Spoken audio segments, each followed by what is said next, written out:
would change our lives, but he was there beside me. When something feels different, it could be Alzheimer's. Now is the time to talk. Visit alz.org/ourstories to learn more. A message from the Alzheimer's Association and the Ad Council. Hey folks, this is Mark White with The Mark White Show, and you can tune into The Mark White Show every Saturday from 11 a.m. to 12 p.m. right here on Rock 99 WQEE The Key, the home of Southern sports and talk. Are you looking for a reliable dental practice that not only cares about your teeth, but is friendly to work with? How about one that offers great deals and new patient promotions? Well, your search is over. Most Valuable Smiles in downtown Eatonton, Georgia is committed to giving you the biggest and brightest smile. Right now, get a $99 new patient special, including x-rays and exam. Maybe you're looking for veneers. Most Valuable Smiles veneer special includes one free veneer with every 5 purchased. Or get that bright white smile you've always wanted by taking advantage of an exclusive $100 off Zoom whitening treatment when you book today. And don't forget that 2022 is almost over. That means most insurance policies will reset by the new year, and to avoid losing that extra money, you need to use it or lose it. Book an appointment today with Most Valuable Smiles in downtown Eatonton to lock in these exclusive deals. Call 706-623-0318 or visit mostvaluablesmiles.com. Enjoy sun-drenched days, epic stays, and plenty of room to roam in Greater Fort Lauderdale. Our hotels, attractions, and restaurants have taken the Visit Lauderdale's Safe and Clean pledge so you can relax and explore with confidence. When you're ready for that well-deserved staycation, our 23 miles of golden beaches await. Find wide open spaces to hike, bike, kayak, and paddleboard. Visit your favorite attractions, then dine out in style in dining rooms or al fresco on waterfront patios. Learn more at sunny.org. It all starts with just one thing. When recycling, rinse out jars and cans, and avoid recycling wax paper or paper soiled with food. This will reduce recycling contamination. Find tips and more at onethingus.com. What's your one thing? Hey sports fans, The Key has a brand new show. Braves Country is coming your way weekdays 3 p.m. Eastern to 5 p.m. Eastern. Drive time on WQEE. Braves Country is a Southern sports talk show with Mac McGee and the Armchair Quarterbacks. We'll be talking the Atlanta Braves and Major League Baseball, along with everything important to sports fans in Braves Country. The SEC, ACC, Big Ten, and the National Football League, and the big sports news of the day. That's Braves Country with Mac McGee and the Armchair Quarterbacks. Weekdays, 3 p.m. to 5 p.m. right here on WQEE The Key, 99.1 FM, and simulcasting on youtube.com/@BravesCountry. At Shell, we know from the time you get up to the time you wrap up, good night, there's a lot of meetups, eat-ups, and hurry-ups. So come to Shell and get 3 things done at once. Fill up with Shell V-Power Nitro Plus to help keep your engine running like new. Save up with the Fuel Rewards program and never pay full price for gas again. And snack up with in-store rewards to save even more at the pump.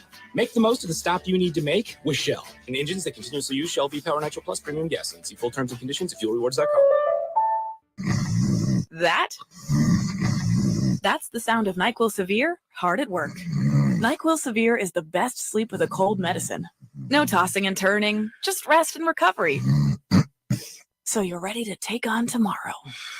For powerful relief of your worst cold and flu symptoms, try NyQuil Severe. The nighttime sniffling, sneezing, coughing, aching, stuffy head, best sleep with a cold medicine.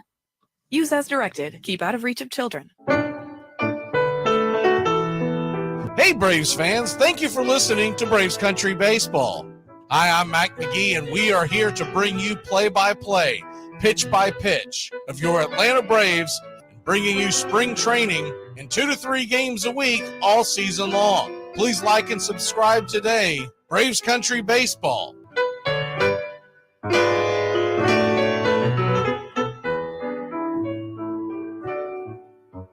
Winter is the perfect time to start planning for your healthy, pest-free spring lawn with True Green. America's #1 lawn care company, True Green's science-based approach and local expertise will help give your lawn the year-round care it needs to be thick and weed-free. Go to truegreen.com. Just call 866-946-5956 or go to truegreen.com today and get a lawn to be proud of. Hey, sports fans, it's Rod Peterson here, host of The Rod Peterson Show, inviting you to join us daily for 2 hours of Atlanta's funnest sports talk right here on WQEE. I say fun because it is. You've never heard a show like it because we make the listeners a part of the show every day between noon and 2 p.m. Eastern. You'll hear plenty of the best sports talk, including the latest on the Falcons, the Braves, and more. And who knows, you might even hear you. That's the Rod Peterson Show, daily at noon, right here on WQEE 99.1 FM.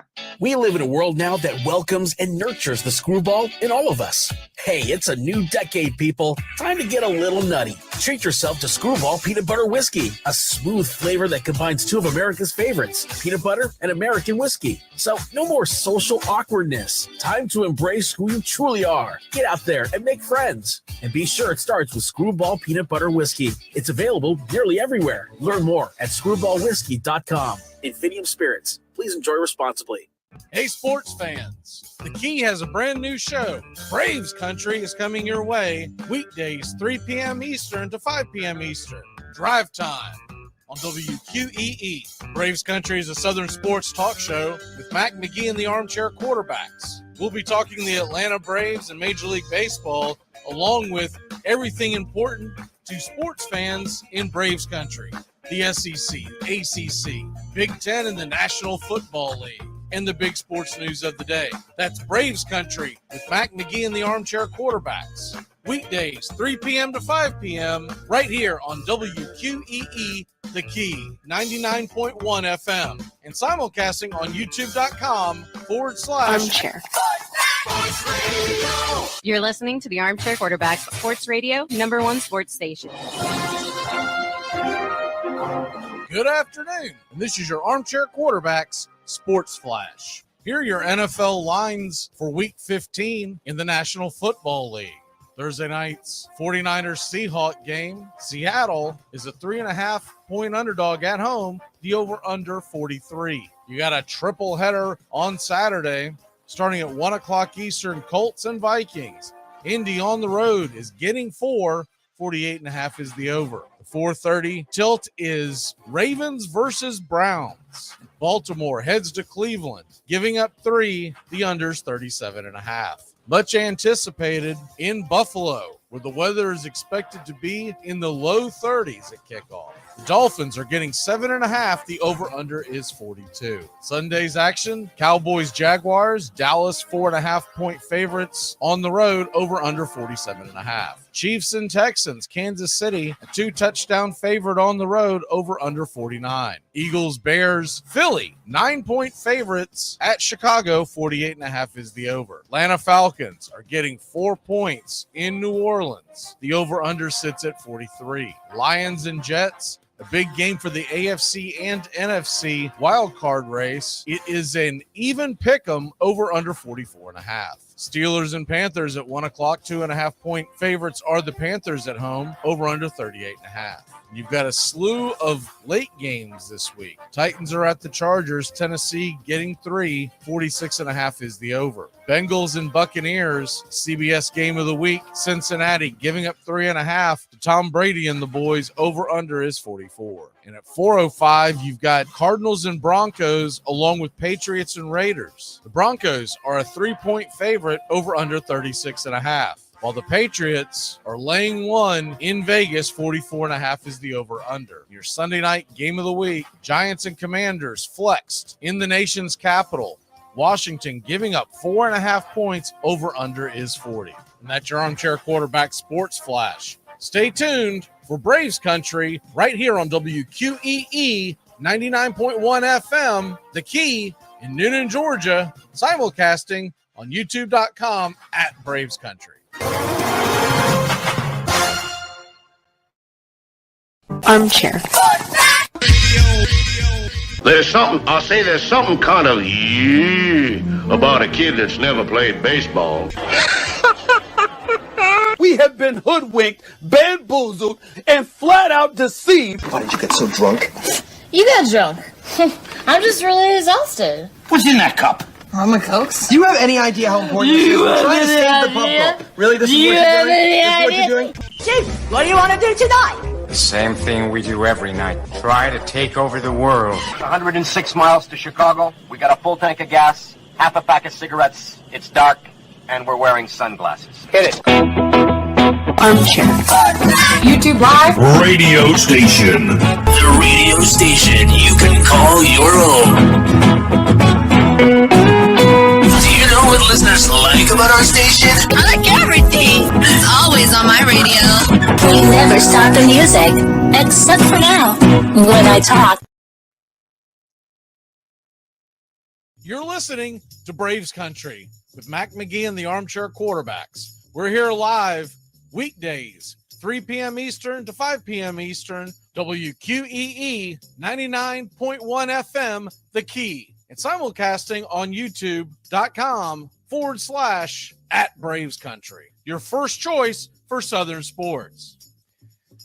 Good afternoon. I'm Mac McGee, and I don't know much, but I know one thing. The Giants, the Phillies, the Padres, they all better hope HGH becomes legal because their shortstops have to play to their 40s. Armchair.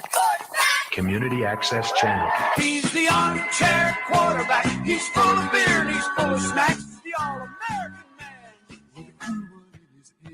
Yeah, the armchair. Yeah, howdy, hi, and how the hell are you? Welcome to Braves Country here on Armchair Quarterback Radio and WQEE 99.1 FM as we're coming to you live from the Armchair Quarterback studios and around the country. We're going to have Stephen Church coming and joining us here in a minute. We're going to be talking some betting, some sports betting lines, and then, of course, get into, when you talk betting, you're talking DFS betting, fantasy, and whatnot. We're going to have Red Raider Doug on the way today, and we're going to discuss Major League Baseball free agency, what's still left out there, the National Football League. Now that his Raiders are dead, we'll focus on the rest of the National Football League and the betting lines.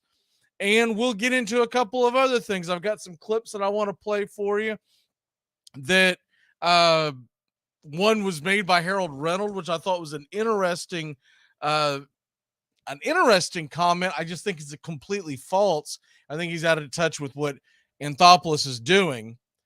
And the other thing would be, we're going to get into the Miami Buffalo game. We're going to get into the Thursday night game.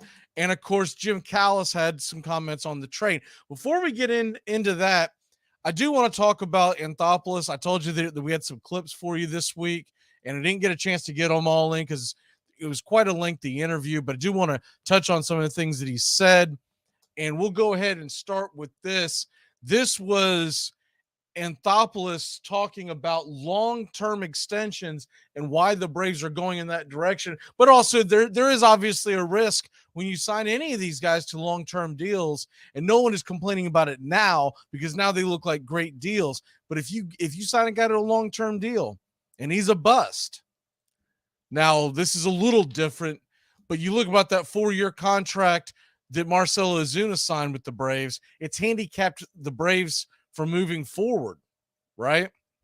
And it's one of the reasons why I believe Dansby Swanson is going to play elsewhere. We're going to get into the Swanson rumors too. We're going to hit this clip with Anthopoulos on long-term extensions about the Braves.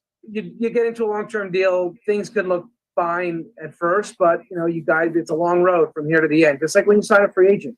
So you really need to let these things play out. Obviously, the goal of these deals for the majority of these guys is for them to play well and to perform well, and that means there'll be a second contract. A lot of these guys they'll be set up to be free agents again at 30 or 31. Guys like Olsen and Riley, obviously that was their big deal that carries them through age of 35. But for all those other guys you mentioned, the Harrises, the Striders, the Albies, the Acuna, you guys will still be young men, and hopefully they'll play well, they'll stay healthy. There'll be extensions beyond those with the Braves. But look, I think with all this stuff, there's definitely a give and take. You're getting security, especially the longer you go out, the more things can happen, performance-wise and health-wise. But I think these guys want to stay here. I think a big part of it is having a competitive team. I think that's certainly important.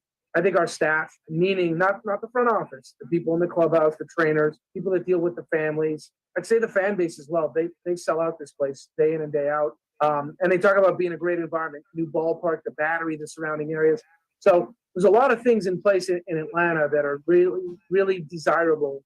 But I think more importantly, you need to have a team. I believe the players still has a chance to win. So the fact that these guys have bought into each other, they know they're all going to be here. They're going to be together. They know what they can do as a group. And obviously our goal is to be competitive year in and year out.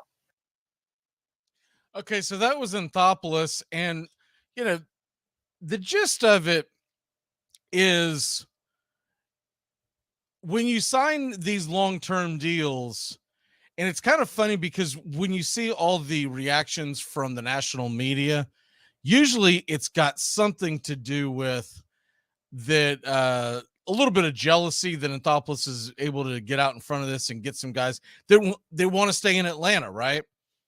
But there is that risk that you are signing the unknown. You're absolutely signing the unknown. You're signing guys that are out there who are young and they haven't fully developed as baseball players, but you can see the promise. You can see what Money Mike is going to do. You could now it's a little different when you start talking about Austin Riley and Matt Olson, because they're proven they've been doing it a while. But some of the others that he's locked up over the time is one of those situations where I believe that I do think the way I've always looked about it is this: you sign enough of them, enough of these players to long extensions, you might miss on one or two, but if the bulk of your team is signed up for long extensions, and these are guys who are good players and can stay fairly healthy, you're going to be okay. The other thing that I don't think anyone really pays attention to on this is that the camaraderie that they're going to build over the time, because of the fact that they're playing together, they know what the expectations are. Remember years ago when the Atlanta Braves, and this was the Chipper Jones era, this is the I call it the big three era of Smoltz, Glavine, and Maddox. And there was always the conversation, and I know the team only won one World Series, right? But there was always the conversation that one of the reasons why they were so successful, and it wasn't just because of the great job that Sherholtz did in the front office, but it was also the fact that they had something that was called the Atlanta Brave way, right? And basically the culture, this before it was used commonly in sports, but the culture in the locker room was the fact that you held yourself a certain way and you carried yourself a certain way, but you also competed, and everything, and winning meant everything to you. And so there were guys that came into the locker room that didn't fit in, and they ran them out. There were guys that came in and fit incredible. Fred McGriff is still beloved, but there were guys like Kenny Lofton who came in and famously he would play. The era was a little different back then, but back then you had boom boxes, and he would have his boom box on top of his locker and blasting his music. And that wasn't done in the Braves clubhouse because pretty much they went there and treated it like they were going to work. Lofton wanted to have fun. Not saying one way is necessarily better than the other, but when you go into when in Rome, right? When in Rome. And so they looked for guys that would fit in. And you have a litany of guys that came in and got traded and still are beloved by the Braves, and they speak highly. I think of guys like Denny Nagel, Steve Avery, who Steve Avery was homegrown, but Denny Nagel, when he came over from Pittsburgh, he later on went to play with other teams, but always talked fondly of his time in Atlanta. And so Anthopoulos, to me, that's exactly what he's building. He's building a young crew. And let's be honest, when we get towards the end of these deals, the back end of this decade, there's probably going to be one or two guys that didn't make it, or one or two guys that you're having to move because you're trying to stay competitive, and you're either A, won't be able to re-sign him, or B, it's not the need that you have because you've got something coming up in the pipeline. 5 years from now, we don't know what the Braves team is going to look like, especially down on the farm? What if you have an incredibly talented right fielder coming up and Acuna's coming, and I know it's blasphemy now, but what if Acuna's coming at the end of his contract and it's pretty obvious he wants to re-sign with you, and he's going to demand something like we just saw with the Tatis contract, maybe not quite as long because he'll be a tad older, but still, you get the drift. Well, we're going to see some of these guys leave. We're also going to see, it would not shock me, and I still say this to this day, Freddie Freeman's going to come back and retire as Atlanta Brave. You can tell it bothered him the way it all ended, and I think Freddie Freeman would be a perfect addition towards either A, the end of his Dodger contract, or B, when he becomes a free agent, to come in and be your designated hitter, assuming that he's still, an elite hitter, which I don't see why he wouldn't, because Freeman's one of the greats that I've ever seen, and I can't imagine his ability to turn on a fastball is going to fade that quickly. So, looking at some of the rumors, and these are pretty much verified by, I went through about 5 or 6 of the big name writers all throughout the country, the usual suspects, the Heymans, the Rosenthals, the Morosi's. I'm sure I'm leaving some out, but this is pretty much the list that everyone has for the Braves. Most don't believe Atlanta, including guys that follow the Braves and write for the Braves, guys like O'Brien. Most of them don't believe Dansby's coming back. And I see the comment by Mav putting up there of what he thinks might get it done. I don't think that's out of an absurd number. The thing that I'm hearing, though, is to sign Dansby Swanson, you're going to have to go north of 200. And I really do think you're going to have to go north of 200. And it's not anything to do with what he's worth. It's got to do with the market. And you just saw 3 shortstops. And I would argue I would take Dansby over at least one of them, if not 2. I'm on the fence about Correa because Dansby brings so much to the team. Obviously, Trey Turner is an elite talent, and he's probably as good as there is in the game at shortstop, right? But Correa defensively, if you've ever watched Correa defensively, he has got an absolute cannon for a right arm. So Dansby, I would put right there just below him realistically. But I would prefer Dansby for a lot of reasons because we're talking about the Braves. I would not take Bogarts. And I do believe that the Padres overpaid for him. But looking at what they're talking about, the rumors that I'm seeing, we're talking about, because of these other deals that are taking all 3 of their guys into the age of 40 or beyond, which is just insane to me that you would take Correa for a $13,350 deal. He's going to be 41, 42 years old at the end of this deal. He was solid, but not game-changing this year. He's never really been game-changing. The one thing that I will say is that when you get into the playoffs and you need a guy to make a difference, he usually comes through and he plays incredible defense. He usually stays relatively healthy. I know he had a couple of bumps and bruises this year, but all in all, he's pretty healthy. But he is hurt on a couple of levels because he's associated with that 2017 Astros team. I think a lot of that's is starting to go under the bridge and nobody's looking at it anymore. I still am bothered by it to a degree, but it's not a deal breaker for me. But I would rather have Dansby because I think he's just as good and he would be a little cheaper. But if he's getting $350 and Turner got 11 for 3, Dansby is going to be getting, if he gets an 8-year deal, and let's just say it's bare minimum, I think it's 200. And I just don't know if they're going to go that high. And it's disappointing because as fans, we don't think about the overall market. We don't think about not just what the salary is for this year, but how it's going to fold out for the next couple of years. But let's be honest. If there's one move that Anthopoulos would like to have back, it would be the Marcell Ozuna deal. And you could probably lop the Rosario deal into that one, but I'm going to reserve judgment after what Rosario does this coming year, because that eye injury, I'm hoping he just could never quite get going in a new off season and get everything going on the right level. But let's be honest, Rosario has never been an elite player. What we saw when he came to Atlanta and turned the tables in the NLCS and became the MVP, that became a much bigger difference.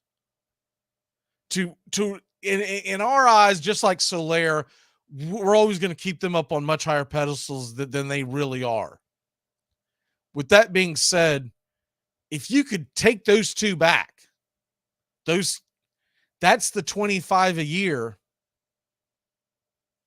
that you'd be missing to be able to lock up Dansby. And it's a shame, but it was a reaction, maybe an overreaction. And I think that they believed that they were getting a really good deal on Rosario because it was 3 years, $9 a year.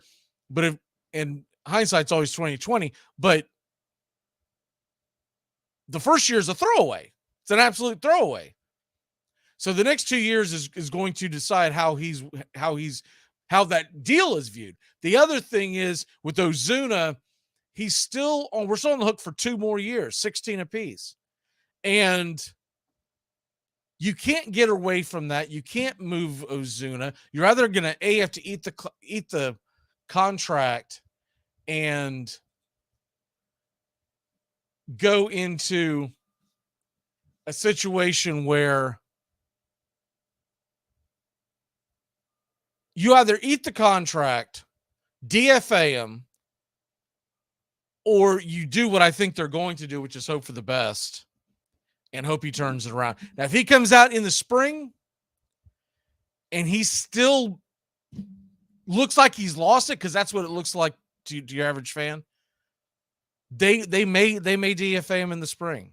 I know they would love to trade him. The problem is nobody wants him, and nobody wants that salary. So what do you gain? But if Atlanta can find a way to move him to a contender that may think that a change of scenery is going to do him well, maybe you get lucky and they pick up some of the salary and you can bounce that back. But anyways, that's where we're at with that. We're going to get more into this Braves talk, but Steven is on the way, and we will be talking some football. We're going to get back into baseball because there's a couple other rumors I do want to get to. And we got to get to this Harold Reynolds thing because it's absolutely absurd. But I love Harold Reynolds. He does a great job on MLB Network, but he doesn't follow the Braves. And what he said, it's as goofy as the Max Fried thing. We'll be back in a flash here on Braves Country, WQEE, back in about 2 and 2. You play to win the game. Hey, sports fans. Weekdays, 3 p.m. Eastern to 5 p.m. Eastern. Drive time on WQEE. Braves Country is a Southern sports talk show with Mac McGee and the Armchair Quarterbacks. That's Braves Country with Mac McGee and the Armchair Quarterbacks. Weekdays, 3 p.m. to 5 p.m. right here on WQEE 99.1 FM. I had trouble with interviews when I first started in the business because I was very antisocial. I just wanted to be in a little room screaming and hollering and playing, Three Dog Night and Grand Funk Railroad records. One of my first jobs was in Memphis, and I used to play a lot of Jimi Hendrix songs there. And he was coming to town, and I was talking about him. I was playing "Let Me Stand Next to Your Fire." Remember that? So I got a call. Hey, I'm with the record company, and I got Jimi Hendrix with me, and he wants to do an interview with you. I said, oh, man. So I got a clipboard, and I wrote down 3 questions. I wrote it down. So he comes in, he's sitting there, and he's obviously out of it, right? So I go like this. I said, Jimmy, it's nice to have you here in Memphis. You're doing a show. Yeah, man. So then I said, I know you broke up with the Experience. You got a new band of Gypsies. Who's in that band with you? And he goes, I don't know, man. I go, oh, crap. I only got 2 more questions left. So then I go like this. I go, I know you've been on the road. Where'd you play last night? I don't know, man. So I only got 1 question left. I said, I know you're working on a new album. You got a title for it yet? He goes, you could give me another question. So I turn to get my clipboard, and all of a sudden I hear, he passed out right on the console. Oh, my God. And I go like, now I really don't know what to do. Holy crap. Jimi Hendrix passed out on my show. What am I going to do? So the next thing, the manager says, I think the interview's over. And then he grabs Jimmy, he sets him up, and he throws up on my console. Oh my God. And I'm going like, oh, no. That was it, man. That was my first interview. Armchair.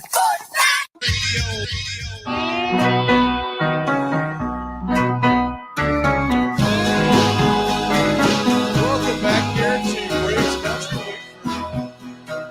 Stephen to get his act together and get it there. He goes to show and on a busy Wednesday, Sports Wednesday, we're looking at week number 15 in football. And Stephen, your Dolphins are going to take on the Buffalo Bills this Saturday, and it's been flexing Saturday night, which I think was a phenomenal job by the NFL, because that's a game everybody wants to see. I'll be interesting to see if they flex some of the other games. But how confident are you that they can turn it around? I am not confident at all. Miami is typically handled by Buffalo in Buffalo. I mean, I'm shocked that they even won this year when the game was in Miami. From what I've been seeing, Miami Tyreek Hill is trending towards being out this week. Kind of played through that injury on Sunday night against the Chargers. But yeah, it's looking like he's going to be out this week, which is a huge hit to that offense. That's brutal. I didn't know that. I just saw it about 5 minutes ago. Oh my word. So it'll be the Jalen Waddle show, but yeah, the only good thing is looks like Gabe Davis probably will play, and he's been absolutely worthless this year. Yeah, I don't know if you've had any shares of him in year long, but I've absolutely given up on him. I mean, he's had matchups where you're like, he should at least sneak into the end zone, and nothing. Yeah, I mean, I think he had a couple blow-up weeks early in the season, but he was just one guy I never got to just due to the price and draft weekend. Well, I meant year long is what I meant, because, and it was against my better judgment, but so many people were all about some Gabe Davis, right? And so I've never really had him because I never really liked his consistency. It was all right, maybe this year that turns the corner. So I only grabbed him in a couple of leagues, and it was more in the best ball that I grabbed him. And he has just been absolutely no call, no show. I will say, I think part of that has been due to the injury that Allen suffered a few weeks ago. He like the offense and him, they haven't looked the same. His arm just looks like it's missing that extra little bit of juice. Well, all I know is that Diggs has had games. I know the league has figured them out a little bit, but for him to just absolutely just vanish is what has shocked me the most. Yeah, I mean, and hopefully for you that trend continues, right? Yeah, I really do. Because the last thing you need is for him to have a wake-up call. I even dropped him a couple leagues because, a lot of these are leagues that I was fortunate enough to grab the Garrett Wilsons of the world. But you just, at some point, you look at it like, man, you're just dead weight. All you're doing is, as a buddy of mine said years ago, all you're doing is you're sitting on my roster tricking me into thinking I should start you, and you're going to trick me into a loss. Yeah, but sometimes those players are good to have on your bench. That way, if they do blow up, they're not blowing up on anyone else's team. Yeah, but this is the playoffs. This is the nitty gritty. And if your team made it that far, I mean, to me, it's go time, right? Yeah, no, he should not be at any lineups this weekend for sure. And if I've got a deep enough, I've done pretty well on free agency and wide receivers in most of my leagues and running backs for that matter. So most of them, I'm just like, there's no point in it. Yeah. In our trophy league, I probably would have still held on to him because that team was a disaster. But other than that, let's go ahead and get into your DFS lineup real quick for week 15. Let me get that pulled up. Okay, as you do that, real quick, want to give an update. France is beating Morocco. They're in the 68th minute of the World Cup semifinals. If you don't have a dog in the hunt, the only thing I can tell you is that Morocco pulling that upset would be up there with Miracle on Ice kind of upset. So it'd be a really cool story if it could happen.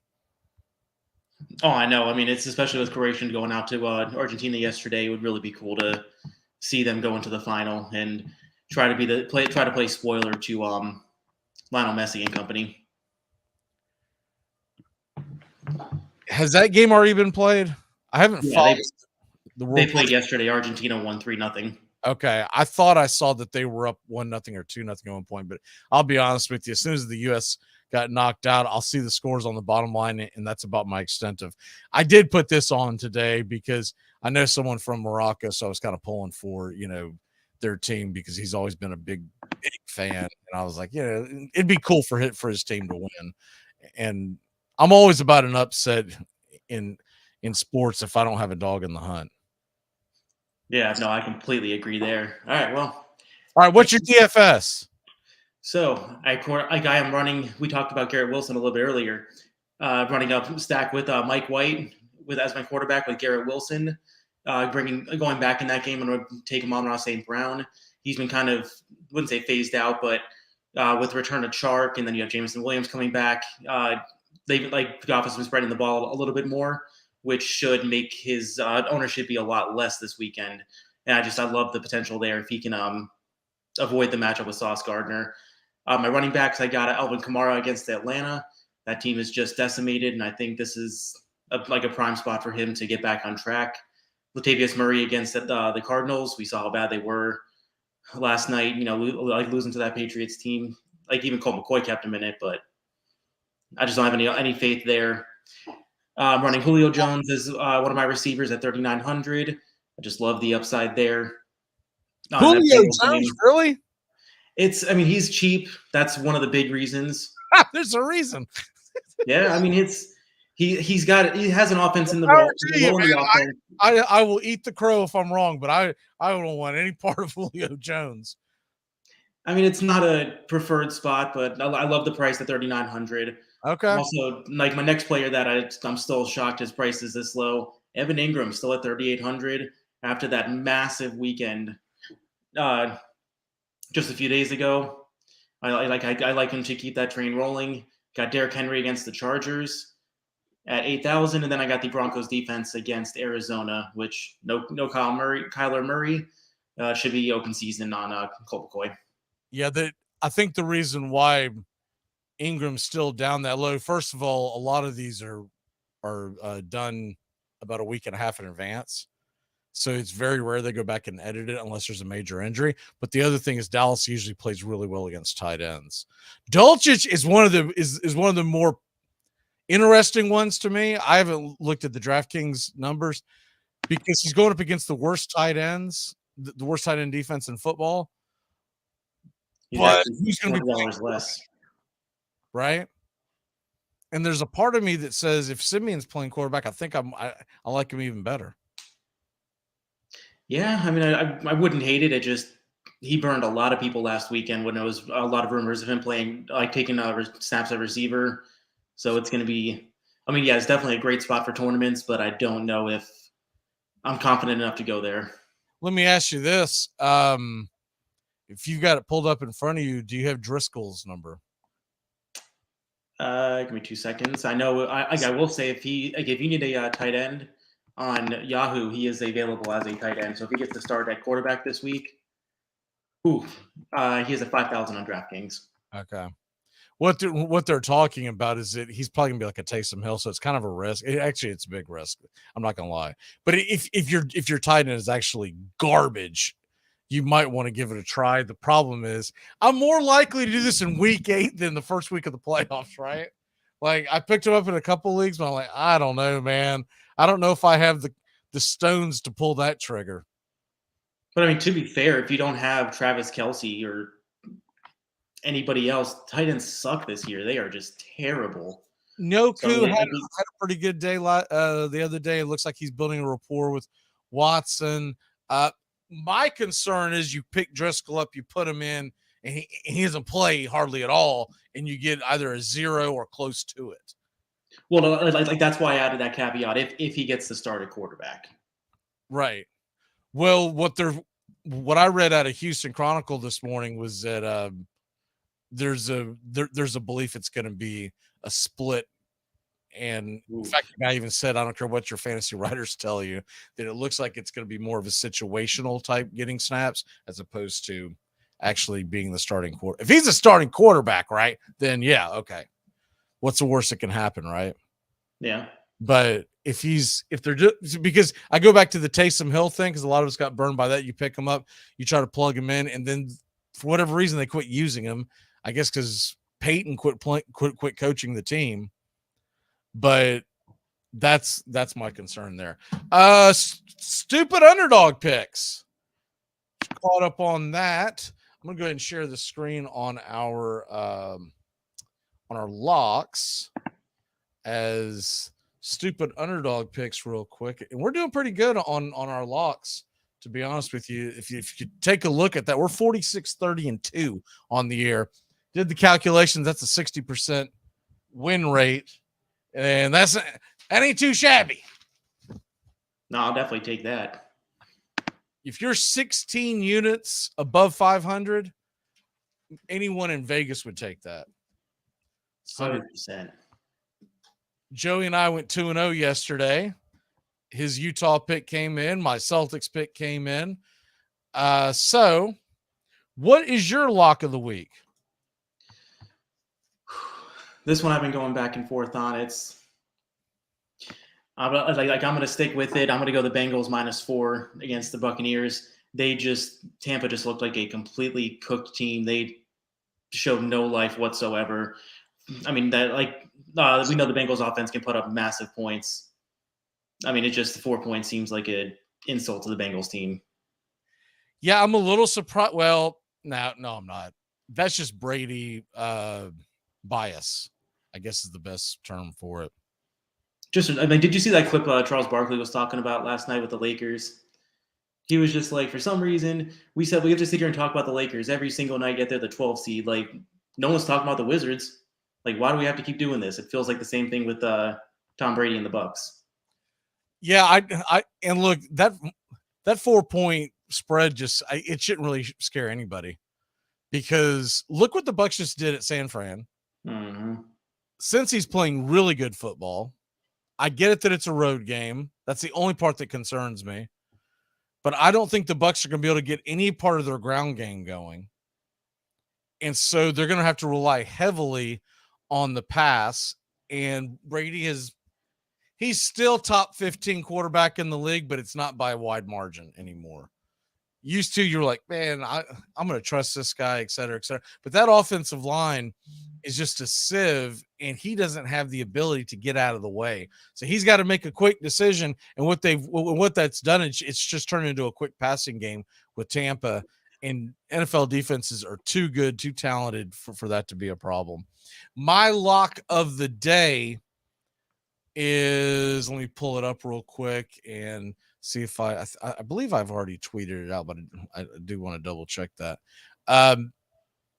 Obviously I'm doing one every day now, so I'm just hoping I don't go on a long losing streak.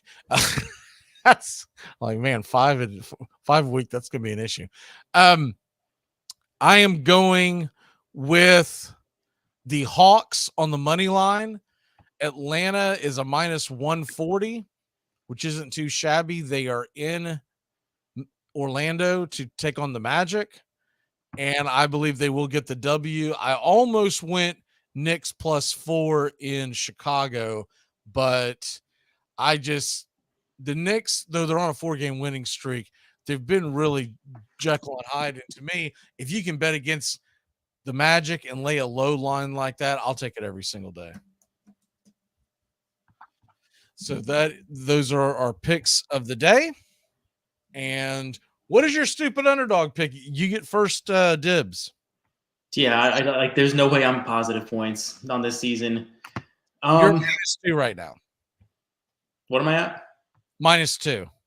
Yeah, sounds about right. I'm really gonna swing for the fences here. It's gonna be the Texans over the Chiefs. There's +14 right now. They looked very competitive last weekend against the Cowboys. Almost pulled that game out, and I can see them being frisky again. I actually like that.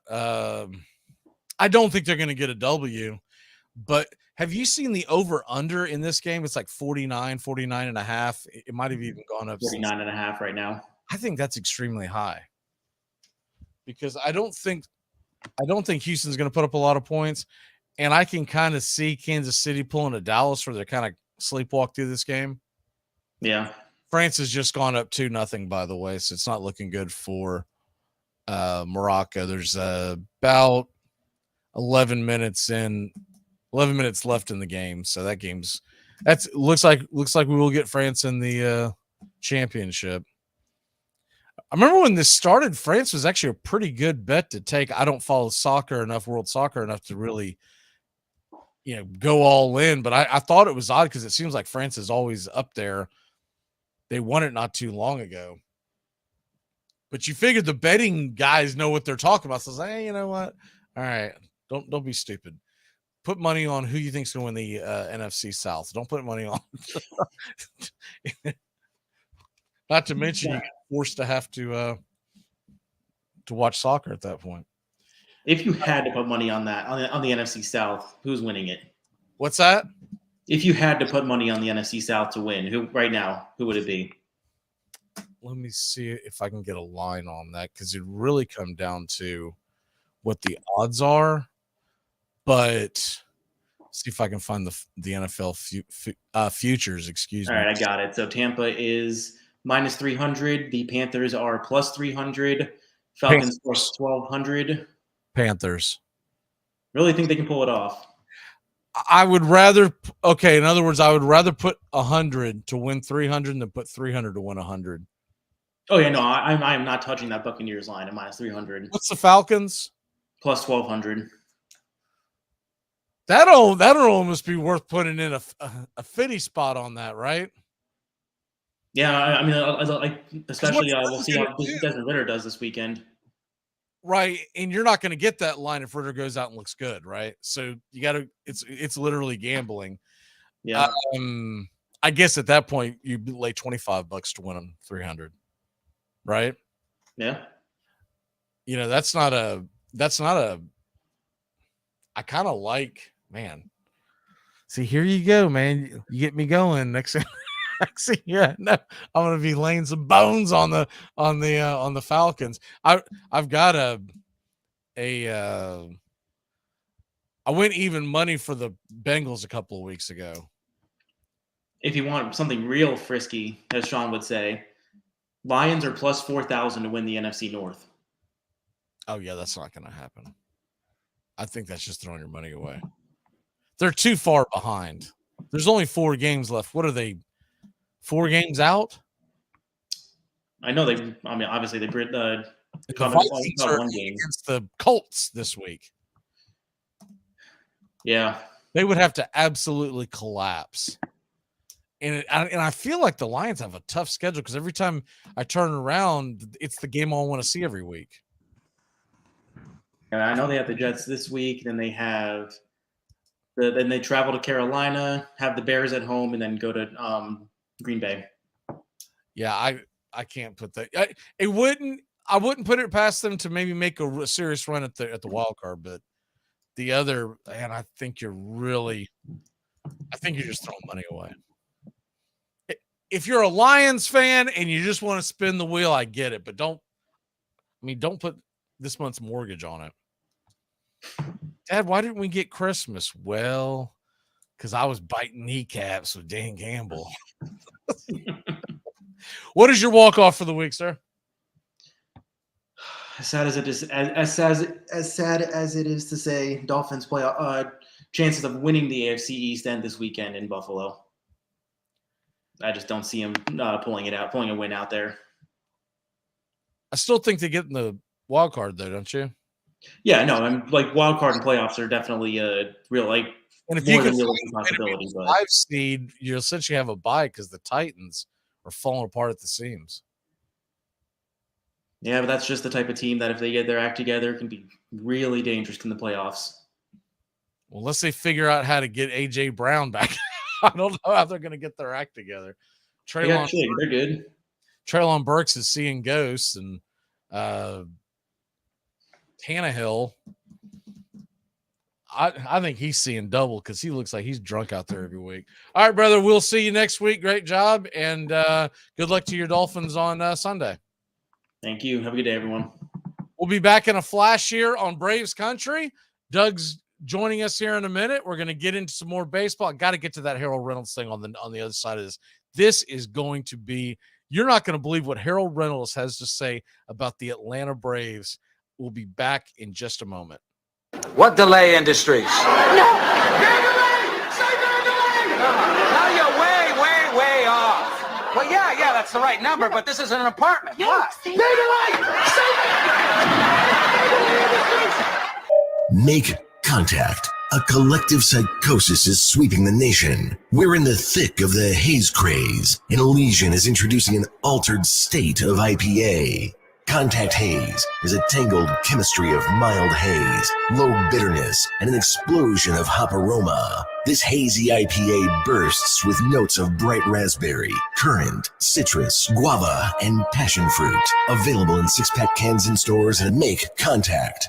It's the best in sports and entertainment, and get locked in and locked down with Rhino Radio Penitentiary, 7 a.m. to 10 a.m. with your host, me, Ryan O'Neill, each and every morning, right here with the best in sports and entertainment, all the way from professional sports to college sports to River Dragons hockey and everything in between, including some of the very best local and national guests. It's the Rhino Radio Penitentiary, 7 a.m. to 10 a.m. Monday through Friday, right here on 99.1 FM WQEE. Dixie Handle Company, 5 generations of the Strickland family have produced quality hardwood farm and garden tools, wooden shutters, and custom furniture. This small business has been owned and operated since 1992 and ships to customers across the world. If you're looking for the highest quality tool handles, Dixie Handle Company is your place. Every item is handpicked to your specifications. If it's made of wood, they do it. Call now, 931-722-3395. That's 931-722-3395. Or go online to dixiehandle.com. The Dixie Handle Company. Welcome to Craftsmanship, a proud sponsor of Braves Country Baseball.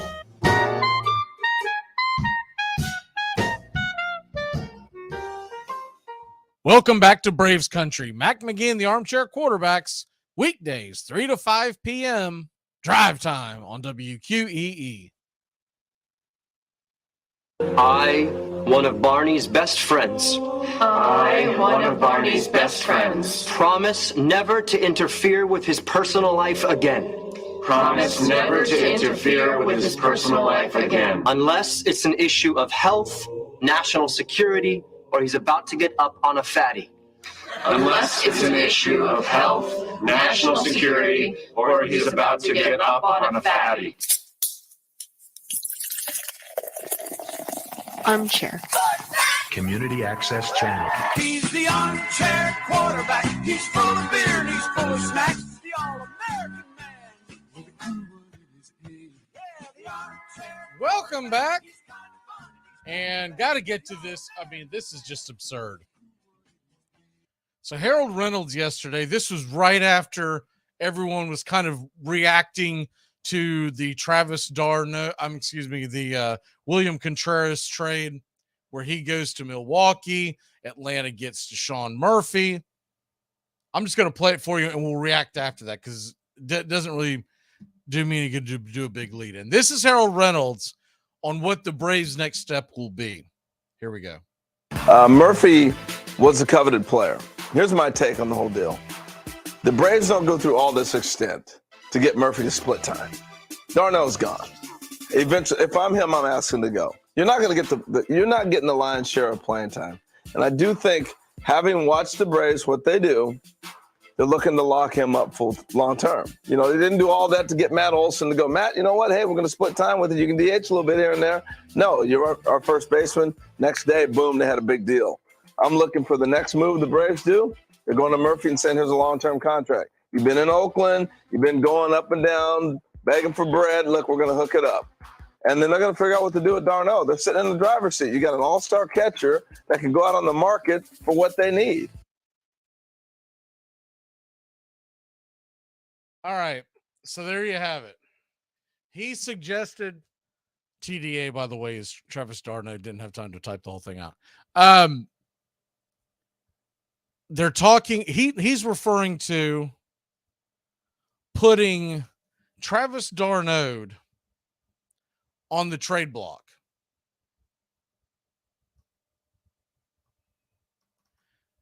I just don't know if I buy that.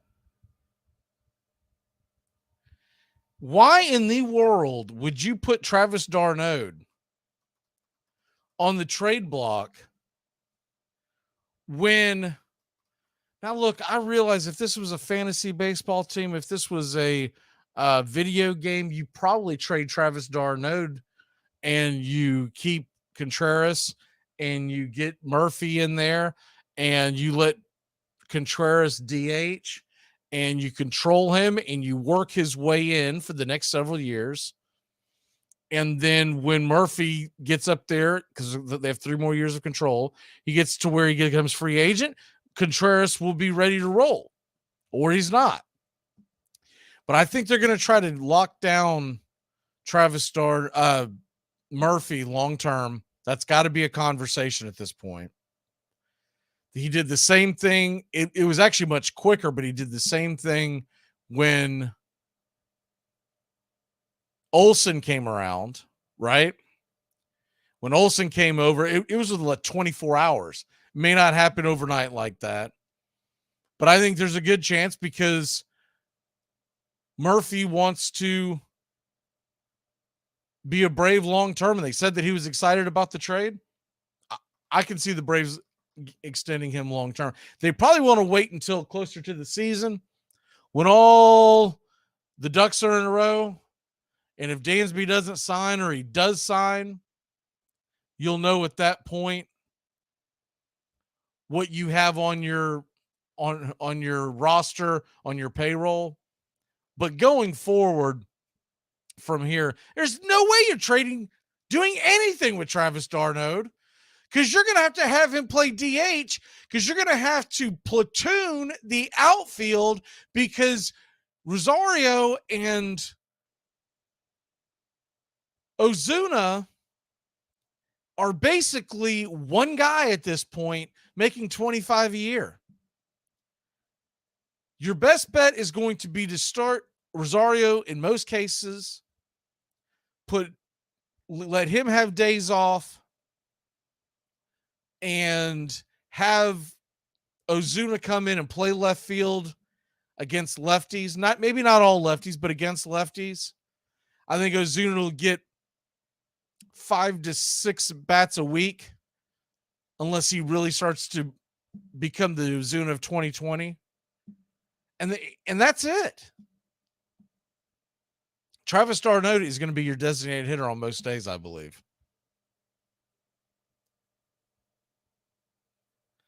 And so,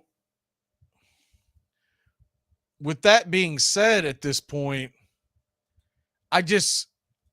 when guys like that work for MLB Network make those comments, I don't get upset. I just realize, man, you're listening to someone who just does not know the team. They see a big picture, a broad scope. He's living up there in the New Jersey area, so he's probably just inundated with nothing but Yankee and Mets and Red Sox news. Philly. He's originally from the West Coast. He played for the Mariners. I'm sure he's locked in. If he had a take on what the Mariners were doing, I understood. But this was just an insane comment to think that you're going, because if they did that and they depleted they have the deepest catching crew of anyone in Major League Baseball. Remember, just a few days ago, they had Contreras, Pena, who's a heck of a defensive player, and d'Arnaud.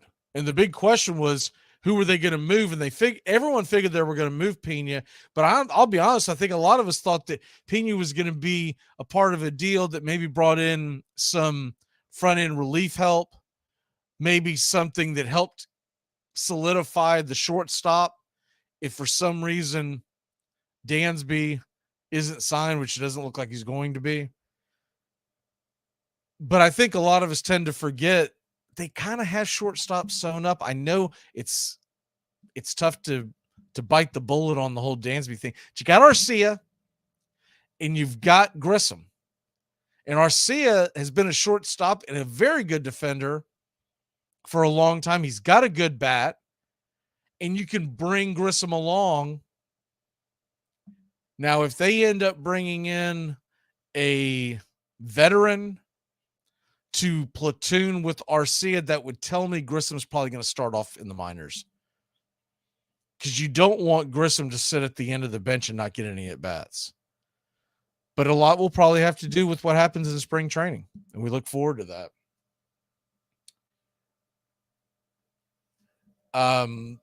Looking at one of the comments here, $25 million a year for 5 years. So you're talking about 9 for 213 to keep Dansby a Brave. I don't think, if he was a tad younger, I would say they'd jump at it. The guy's what, 29? He's going to be 30. 9 years, so he'll be 38 at the end of the deal. Playing shortstop in Major League Baseball. So at that point, he's probably going to be your designated hitter. So you're going to have a designated. You know what that'll be? It'll be like, remember when Ellsbury signed with the Yankees and left the Red Sox, and then like at the end of that contract, he's like no pop, and you had to DFA him. I would not sign Dansby to a 9-year deal. If that's what it's going to take to sign him, then I say you got to let him go. Wish him well. Hopefully he goes to the American League so we don't have to see him constantly. And remember something else. This is a small thing about the Dansby situation. His wife plays professional soccer in Chicago, and the Cubs have been courting shortstops. That's a logical move. Now, whether or not they want to live in Chicago is a different question. He's from Atlanta. The only way Dansby Swanson stays in Atlanta is if he is willing to take a discount. Because at this point, the way the market is, he's not heading in that direction. And what he is heading towards is a heck of a payday. I'm thinking he's getting 7 or 8 years. It's going to average around 25 to 30 a year. I think it's bare minimum 8 for 200. It could be 7 for 200. Maybe 7, 185, 190, but it's going to be in that neighborhood. Because he's not going to sign for less than 7, because he's not looking at the long-term health of himself and the payroll of whoever he's signing for. He's looking at the fact that now he's the only big name on the block. The other 3 are gone. And every single one of them got well north of 200 a year. I mean, 200 for the entire contract. And is he worth that? I don't think he is. I could stomach a 175 deal from him, but I think he's going to look for something around 200. I think it's going to be somewhere in the, and I could see an 8-year 200, and they're basically throwing in that extra year and realizing that last year is probably going to be him DHing or changing positions. Maybe at that point he's overplaying second base because Ozzy's walked on a big deal.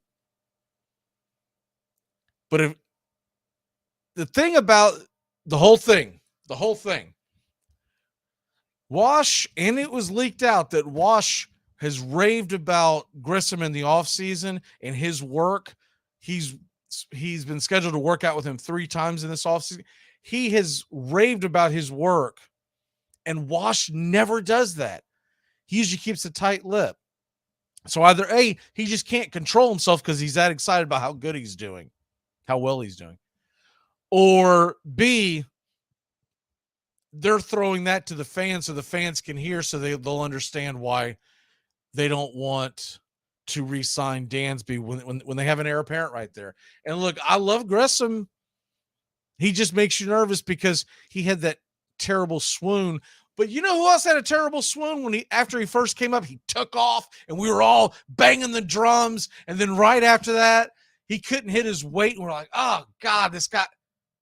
We were talking about if he should be starting. You remember Austin Riley? And the big argument at the time was whether or not him or Adrianza should be playing. Not Adrianza, I'm sorry. Camargo should be playing shortstop, third base. There was a big argument for that. I think it was pre-2020.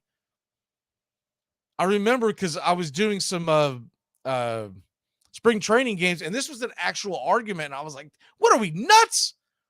Have we lost our mind?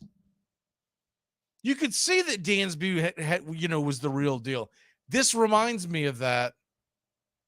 And we may be looking back a year from now, 2 years from now, and laughing about the fact that we thought about letting Grissom do so, because if you sign Dansby, then you are trading Grissom. Because what else are you going to do with him? There's nothing else you could do with him. Unless you're going to trade Ozzie. Because the rest of the infield is set.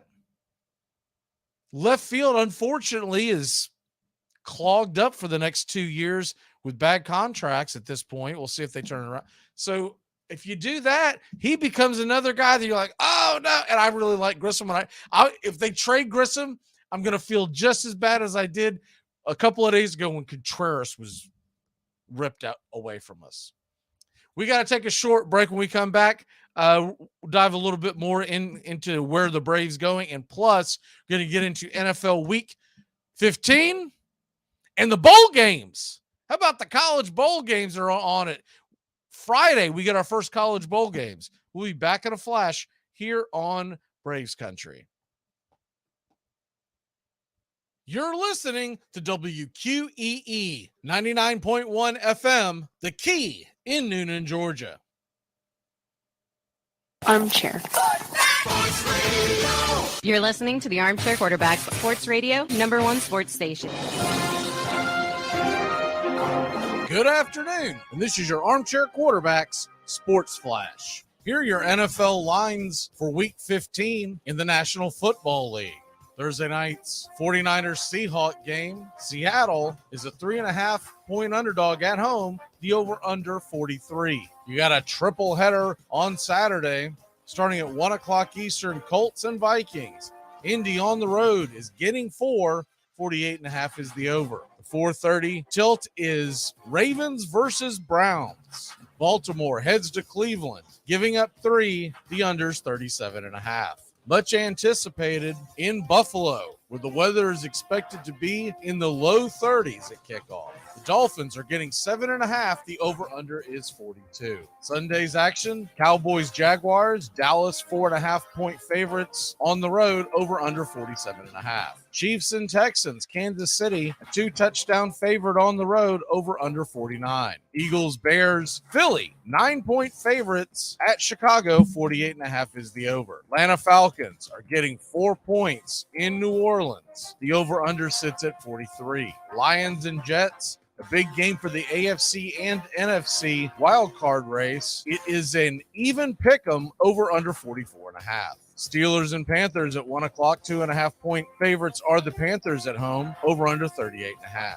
You've got a slew of late games this week. Titans are at the Chargers. Tennessee getting 3. 46.5 is the over. Bengals and Buccaneers, CBS game of the week. Cincinnati giving up 3.5 to Tom Brady and the boys. Over under is 44. And at 4:05, you've got Cardinals and Broncos along with Patriots and Raiders. The Broncos are a 3-point favorite, over under 36.5. While the Patriots are laying 1 in Vegas, 44.5 is the over-under. Your Sunday night game of the week, Giants and Commanders flexed in the nation's capital. Washington giving up 4.5 points, over-under is 40. And that's your Armchair Quarterback Sports Flash. Stay tuned for Braves Country right here on WQEE 99.1 FM, The Key in Newnan, Georgia, simulcasting on youtube.com at Braves Country.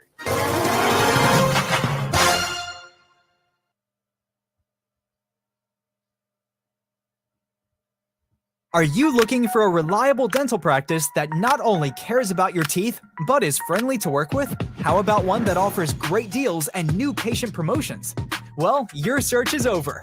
Most Valuable Smiles in downtown Eatonton, Georgia is committed to giving you the biggest and brightest smile. Right now, get a $99 new patient special, including x-rays and exam. Maybe you're looking for veneers. Most Valuable Smiles veneer special includes 1 free veneer with every 5 purchased. Or get that bright white smile you've always wanted by taking advantage of an exclusive $100 off Zoom whitening treatment when you book today. And don't forget that 2022 is almost over. That means most insurance policies will reset by the new year, and to avoid losing that extra money, you need to use it or lose it. Book an appointment today with Most Valuable Smiles in downtown Eatonton to lock in these exclusive deals. Call 706-623-0318 or visit mostvaluablesmiles.com.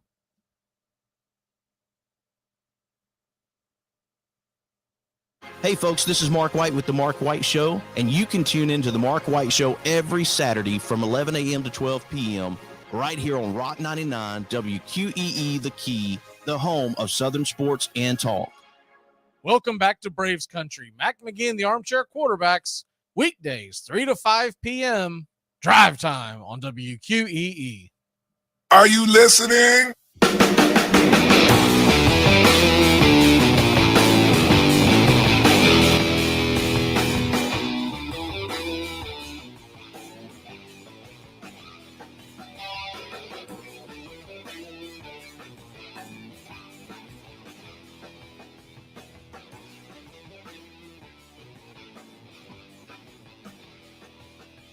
Welcome back.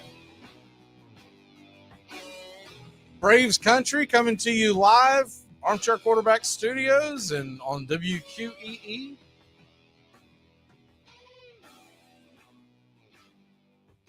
As we are, we're midway through December, and we are 1 week away from the National Signing Day in college football. Excited to see what happens there. There's been a lot of news rolling out for a lot of the teams. But once again, I always wait until that Wednesday to even discuss most of it because so many kids flip left and right. But I will get you a ranking here in a second. We get NFL Week 15 coming, and then you got the college football bowls. And you've got a doubleheader on Friday. I still can't figure out why they're playing one at like 11:30 in the morning and then the other one at 3, and then there's no night game. It's got to be something contractual where ESPN didn't want it going up against a basketball game or something. I don't understand that at all. I would much rather watch a college football bowl game, especially because there's actually a good one on this coming Friday, excuse me. There's a it's either 3 or 3:30. I'm checking it right now. 3 o'clock, ESPN. UTSA versus Troy. That should be a really fun game. 1.5 point favorite is Troy. That should be a shootout. 55.5 is the over-under. The Duluth Trading Cure Bowl. That game's being played in Orlando. The other one earlier in the day is the Bahama Bowl, obviously played in the Bahamas, and that's Miami and UAB. That one's got a little less glitter on it. But if you're looking at this coming week and you're looking at the weekend and the college football slate, that Saturday, now you have 3 NFL games, but let's be honest, only the night game is a really good one. Dolphins and Bills.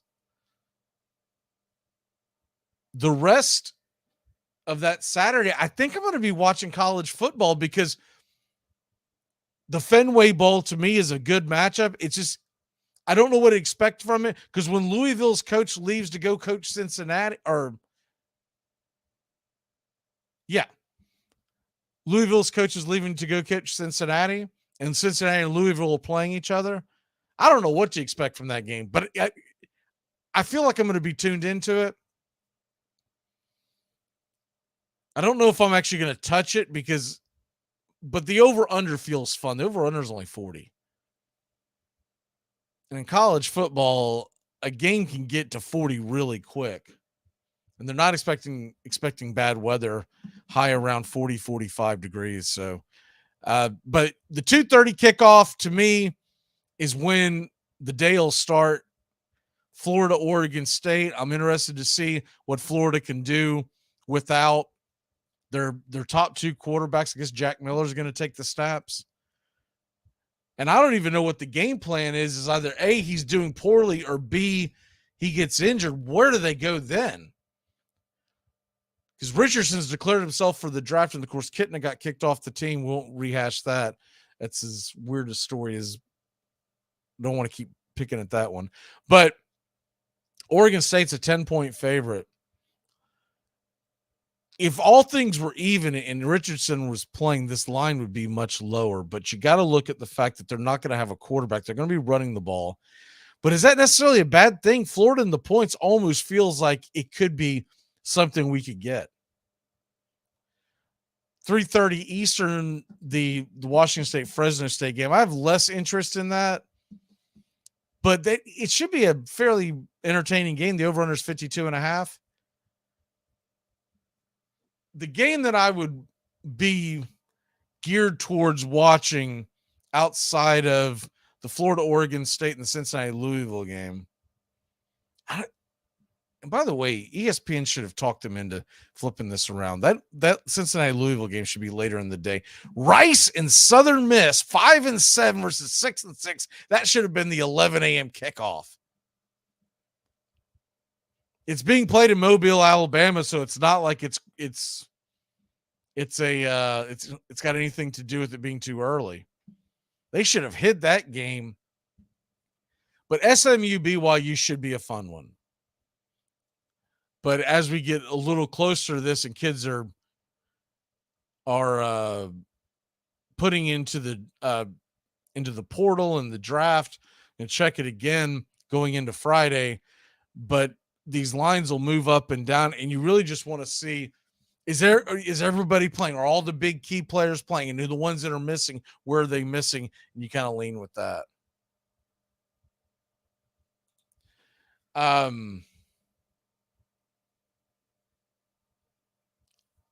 When you've got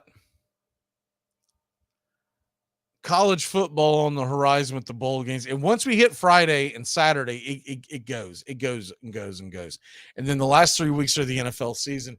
This to me is one of my favorite times of the year. Now, October is always going to be my favorite because not only do you have the Major League Baseball playoffs, but football really gets rolling, right? There's so many bad matchups in college football in September. And the NFL, I never feel like I have an actual grip on how good or how bad a team is in the National Football League until week 3, week 4 of the NFL season. So October is always going to be my favorite month, but mid-December on you could almost start it at Thanksgiving weekend and roll it all into, was that 6 weeks, roll it all into the college football playoffs and whatnot. We have not talked about this in a few days, and I do want to look at the lines because it's interesting to me in the college football national championship, the semifinals. By the way, I don't know if y'all saw it or not. Clemson lost another guy, their top defensive lineman. I think this is projected number 10 overall in the draft. He's not going to play. More and more, I'm telling you, grabbing Tennessee in the points is the play. They're underestimating that Tennessee offense because Hooker's out, but Milton did a pretty good job. And you know Clemson's going to have more to lose. And as we get close to that game, I bet you that line drops. If you like Tennessee like I do, I grabbed them early. But when we look at the doubleheader, I'm really excited about this. Going over to a Georgia fan's house to watch the game, so we'll be rooting on the Bulldogs.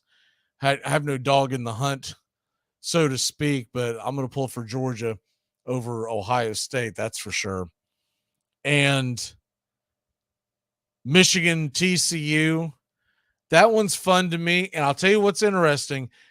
The Georgia-Ohio State line has not moved, but TCU's getting some action.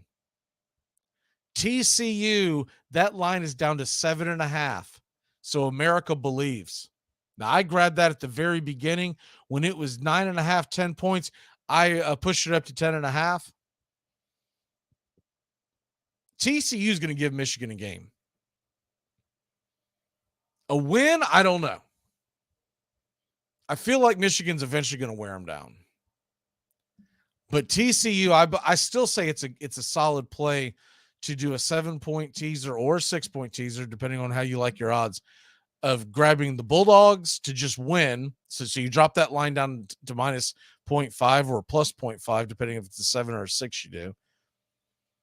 And then, to me, at this point where the line is, I would probably do a plus 7. TCU plus 14.5. You get 2.5 or 2 touchdowns in the hook, and then Georgia just has to win in theirs. I think that's a pretty safe play. But Georgia, I know there's a lot of national prognosticators out there that are going to tell you that TCU may have a chance at Michigan to keep you interested, and Ohio State may have a chance at Georgia to keep you interested. The lines are getting close to the same, and I think TCU's got a much better chance of upsetting Michigan than Ohio State does Georgia. Georgia looks like a well-oiled machine. And if you're a Georgia fan, I definitely think you want TCU to pull off the upset. Because there's going to be that revenge factor with Michigan if Michigan gets that far. I also believe this Michigan team is a little more well-seasoned, a little more physical. Because I think they learned that last year in the semifinals versus Georgia, where they got manhandled and mashed. I mean, absolutely mashed. But even with that being said, I still think Georgia's the best team in the country, and they've been the best team in the country for the past 2 years. And you could make the argument Georgia probably ought to have 2, maybe even 3 national championships by now. But I think Georgia fans are going to be very happy, and I'm looking forward to that game. It would shock me the way Ohio State got manhandled on the line of scrimmage in the second half and wore down. It would absolutely shock me if they could somehow hang with the Bulldogs. Because the Bulldogs, that is their game. Smash mouth, elite defense, one of the best defenses we've seen in the country in a long time. This rivals a lot of the great defenses that I've seen. I've been watching college football for 40 years. This rivals some of the better ones I have ever seen. And I'm talking about the elite Miami Hurricane defenses in the 80s, the Florida State defenses in the 90s, Alabama of recent memory. LSU's had some really good defenses, but I can't think of one that they've had where they won it all. So I'd have to put that into perspective. Did the team win it all? The Tennessee Volunteers had a really good defense in 98. The Nebraska is about as smash mouth as you get, and they're back-to-back championships. Florida Gators, when they won it with Urban Meyer, they had pretty good defenses, but I think what made them so hard to beat was the fact that you couldn't slow down Tebow and company. And those are the defenses that jump out at me when and of course Clemson's had some really good defenses too. I don't want to leave them out. But this Georgia run is as impressive as any of them. And we all know that it goes in cycles. In a few years, Georgia won't have all the because eventually what happens is kids go, well, I want to play somewhere.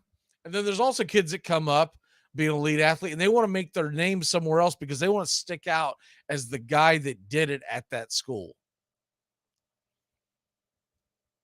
When people think of LSU football right now, they think of Joe Burrow. And so that's got a lot to do with why Burrow ended up at LSU. When people think of recent elite receivers, you know, Justin Jefferson and Jamar Chase come to mind. And that's how they got them at LSU. Odell Beckham was at LSU, but they never had a receiver. The Alabama kids, they wanted to make their name at Alabama when the Derrick Henrys and the Ingrams and all the kids that came through the pipeline, they wanted to make their name, right? So you'll see it. There'll be another powerhouse. Same thing with Clemson, the quarterbacks that came through Clemson.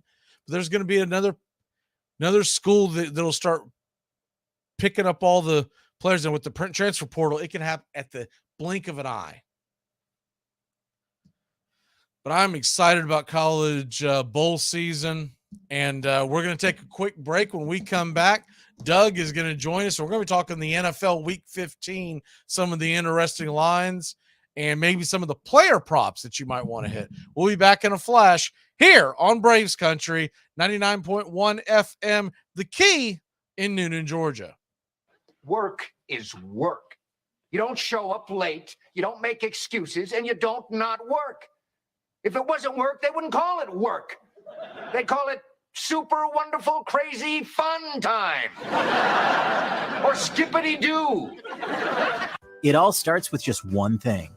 Get to know your local beekeeper. You can make sure they don't use chemicals in the hive, that they only sell surplus honey, plus locally produced honeys have a smaller carbon footprint. Find tips and more at onethingus.com. What's your one thing? The Armchair Quarterbacks are covering America's pastime from spring training all the way to the Fall Classic. 5-2 Dodgers in the ninth. Got him. They've done it. Like the 1969 Mets, it's the impossible dream revisited. And Myers bringing it. And the pitch is hit in the air. Foul off first. Benzinger backing and calling. And the 1990 World Championship belongs to the Cincinnati Reds. The Twins are going to win the World Series. The Twins have won it. It's a base hit. It's a 1-0 10-inning victory. Bell, left field, way back.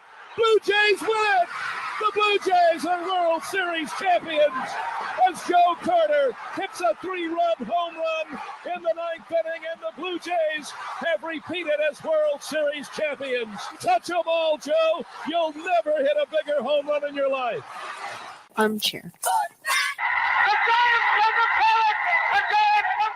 Hey, sports fans, it's Rod Peterson here, host of The Rod Peterson Show, inviting you to join us daily for 2 hours of Atlanta's funnest sports talk right here on WQEE. I say fun because it is. You've never heard a show like it because we make the listeners a part of the show. Every day between noon and 2 p.m. Eastern, you'll hear plenty of the best sports talk, including the latest on the Falcons, the Braves, and more. And who knows, you might even hear you. That's The Rod Peterson Show, daily at noon, right here on WQEE 99.1 FM. You're listening to WQEE 99.1 FM, The Key in Noonan, Georgia.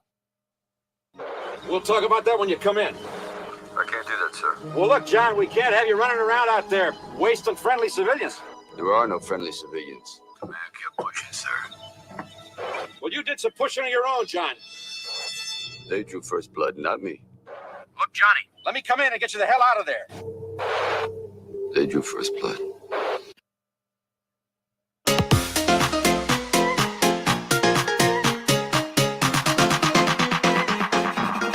Oh, that's all right.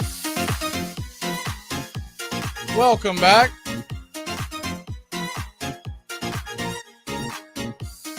Heading towards the top of the hour, where Farrell Coast to Coast will take over. Tomorrow, 7 a.m.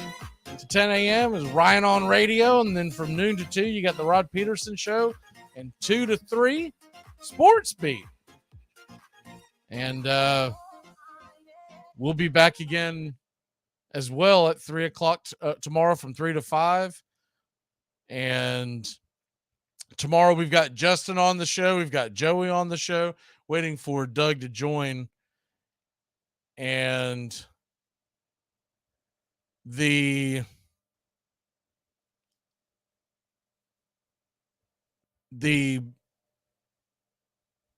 Thursday night game of the week, Tones and I are going to be doing that.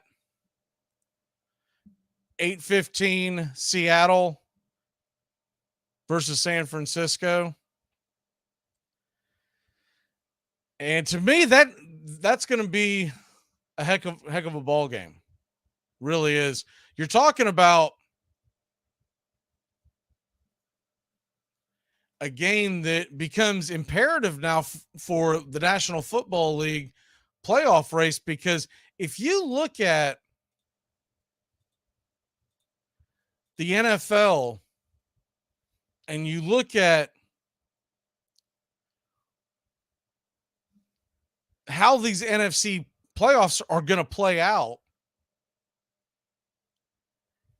this game tomorrow night, if Seattle does not win this, and the game's going to be at home. In fact, it was interesting. They brought up that they were interviewing Purdy, and Purdy was asked, well, what's the loudest crowd he's dealt with in his college career? Obviously, he just came from Iowa State. If you think about all the games he played in the Big 12, and of course, they've got the Iowa game as well.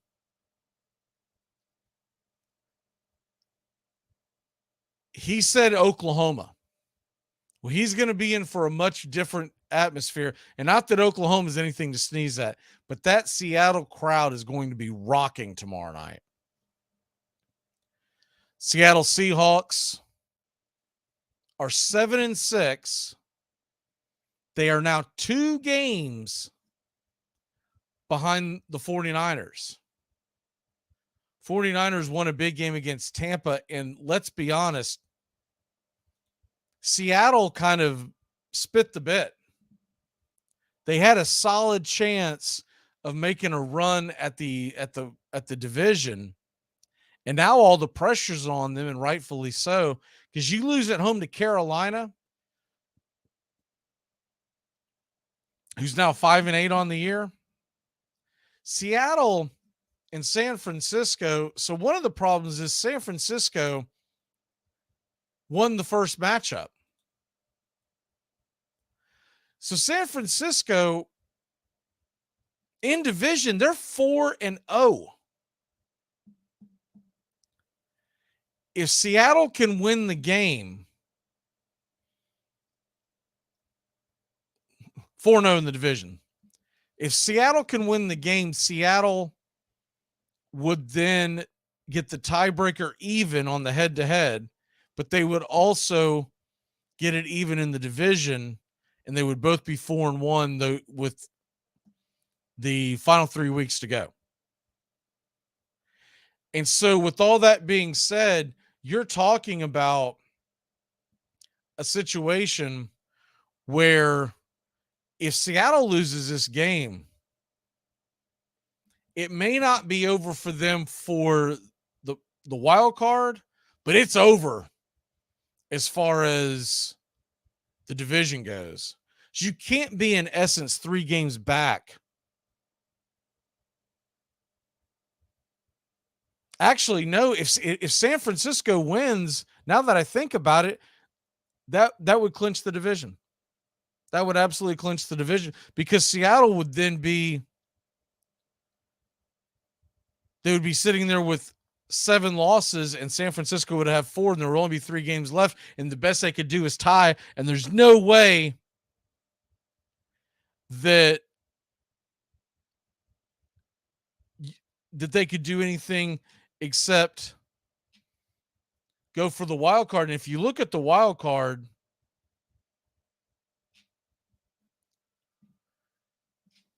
Philly is obviously going to run away with their division and probably home field. Minnesota is most likely going to be the division champion. We talked about that a little bit last hour. They're 4 games up with 4 left. Minnesota's not going to lose every single game and Detroit win every game. It's just not going to happen. The big question mark would be the AFC South and the NFC South. But when you look at the actual wild card, that Washington New York game becomes enormous, because Dallas is going to cruise to at least the top wild card. So if Dallas is the top wild card, Washington and the Giants are,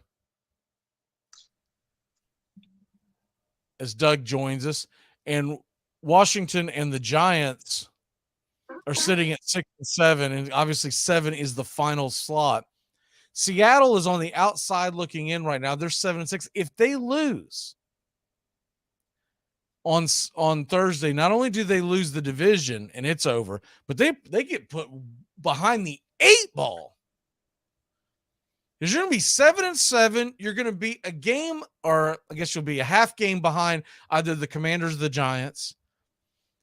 And you might be tied with the Lions, because the Lions are heading to the Jets, and the Lions are red hot. Doug, how are you today? Glad to be here at last. Anyways, Doug and technology. I know, it's always my fault. About the NFC wild card, and let's be honest, we're not going to talk any Raiders the rest of the year. They stink. They're done. Let's put a fork in them, right? You notice I'm not wearing anything that has anything to do with them. When they at this point, you got to be pulling against them, because you want them to get as high a draft pick as possible. And probably pretty much. And I know there might be some pushback, but I think I'm using it to try to get a quarterback. Derek Carr stinks. He absolutely stinks. That interception he threw at the end of the half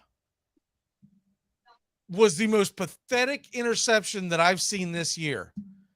If nothing else, you eat that ball and you just chuck it out of bounds or whatever, and you get the field goal going into the half. They never recovered from that. No. But looking at the wild, let's transition a little bit into the AFC. We haven't talked AFC wild card much yet, and AFC standings. The Bengals are right now the number 5 seed. They're tied with the Ravens. They're gonna have to have they're obviously gonna have to beat the Ravens head to head. They've got 1 game left, and that game is in Cincy. And it's the last game of the year, which you like that, but The problem is because of the first matchup, which the Ravens won by 2, the head-to-head would be even, but you're going to lose the tiebreaker if you're the Bengals because the Ravens are 3-0 in the division. And I seriously doubt that they're going to get swept the rest of the way.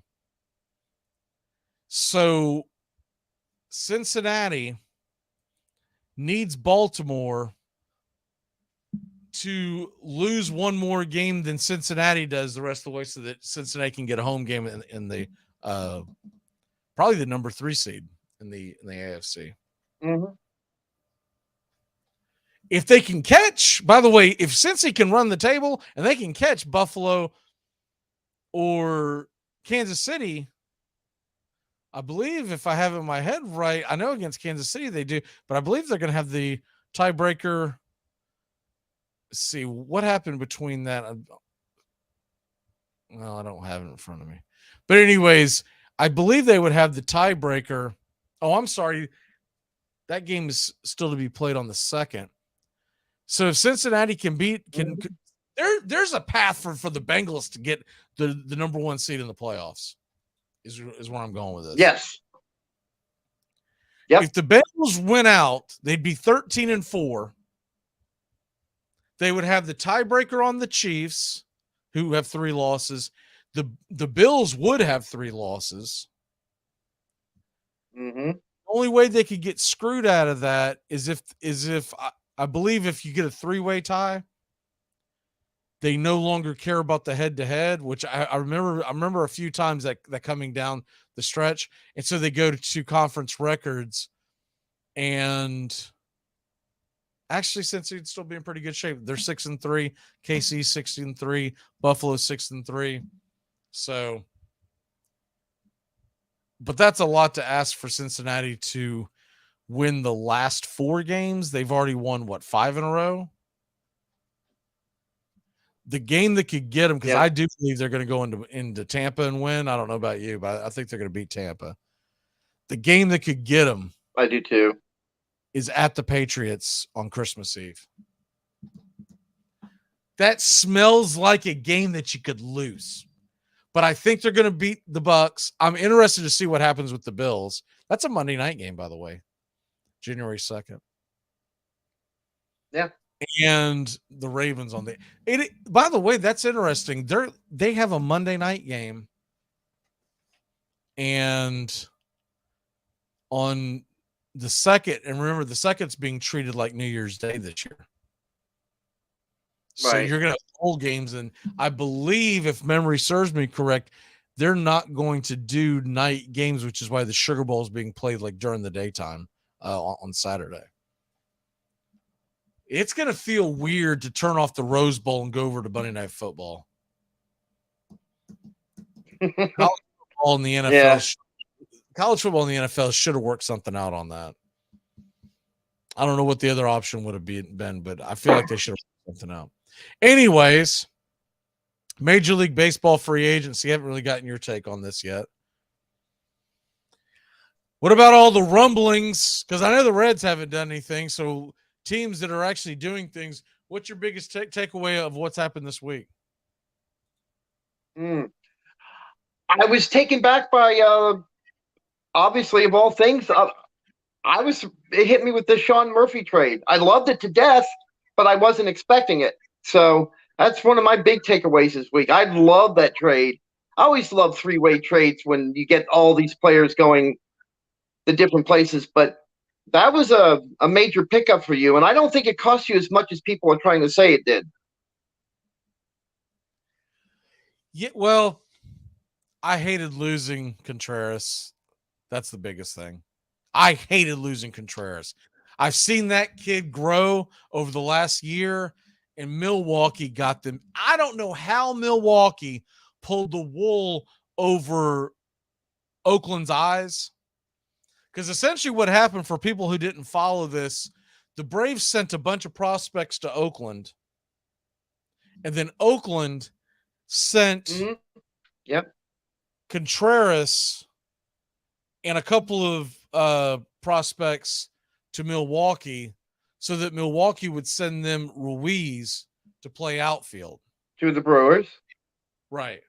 If it's me and I'm running Oakland, I'm not trading Contreras for Ruiz, which is essentially what they did.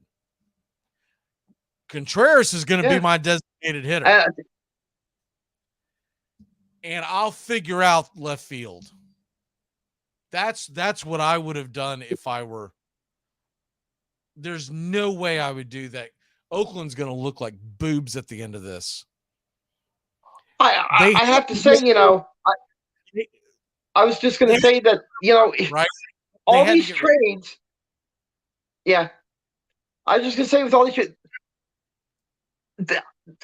from an Oakland A's fan perspective, that has got to be the dumbest trade I think I've ever seen in trading history. I have to say it's one of the dumbest that I've ever seen. Yeah, it's like Oakland, they got an incredible piece, and then they gave it up for what? Yeah, they coveted Ruiz that much. Ruiz better go on to be a 3 or 4 time All-Star. That's all I'm saying. And he is not. He has struggled his entire time. That's what. Now you were saying something about Contreras. Oh.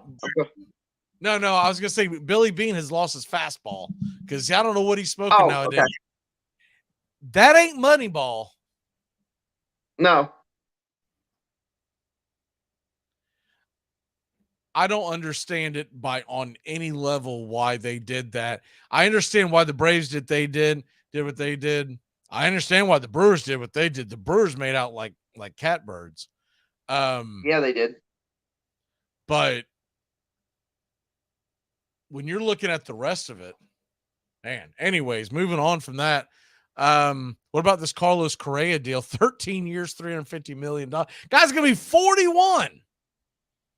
No opt-out, full no trade. Yep. Well, that's what he wanted. He wanted yeah. That's what he wanted. He wanted to be on the West Coast, so be careful what you wish for. You might just get it. Well, but San Francisco. Look, go ahead. No, go ahead. Oh no, all I was saying was that San Francisco wanted a franchise player and they got one. I mean, they didn't get Judge, so they put out what he wanted. They put out the feeler that he wanted, and he grabbed it first thing he got a chance. So you got yourself a player for the rest of his career there. He's a good player. I mean, he's worth that money. So I just can't believe it's 13 years to get that money. That's what I'm saying. Like, it's not his AAV that I'm questioning in the first 5 to 7 years of it. It's the length of the contract. Right. When Bryce Harper signed his 13-year deal, I think he was 25, 26 years old. Correa is going to be 29 this coming season. He's going to be almost 42 when this deal as a shortstop. So he's obviously planning on being the designated hitter from age 38 on, maybe 36, maybe 36. Well, they could. I mean, he could play third. He could probably play third base too. They said that was it. 41 years old. He can't play third base. I've never seen it. I've never seen anyone play. I was being a little sarcastic. I mean, I said at the beginning of the show, between the Twins, I'm sorry, not the Twins, the Giants, the Dodgers, second time I did that. Between, I'm thinking of the teams of their old teams, between the Phillies with Trey Turner, Correa going to the Giants, and Xander Bogaerts going to the Padres, they better hope that all three of those teams better hope that they soon legalize HGH in Major League Baseball. Because you're going to have guys at the shortstop position at 40 years old. And I know you're going to get a little bit of difference in prices years from now, 13 years from now. The AAV of Correa won't be as significant, right? Right. But it won't make that big of a jump. It made its big jump going into the mid to late 2000s, and after that, we've seen just a steady climb. So that's going to be a significant part of your payroll, Carlos Correa, even towards the end of this contract. Mm-hmm. So Bennett, so I see the deal about sign Gallo and Benintendi 1 year deal. Benintendi's not going to get a 1 year deal. Benintendi's currently talking to folks about a multi-year deal, and he's in talks with the Yankees. He's in talks with the Red Sox. There are guys lining up now that the big dog of Correa is off the market. You've got Dansby Swanson, and Benintendi's one of the bigger dogs left out there. He's not signing a 1 year deal. And Gallo, I don't want Gallo anything to do with Gallo. I think he absolutely just caught lightning and bottle up in Los Angeles and let someone else pay him. But Gallo is just, he could not hit water falling out of a boat when he was in New York. I don't want anything to do with Joey Gallo. No. I think this is in response of, I think what he's trying to say is, look, I'm sorry, but you're going to have to let it go, Braves fans. Dansby Swanson's not coming back. And none of it,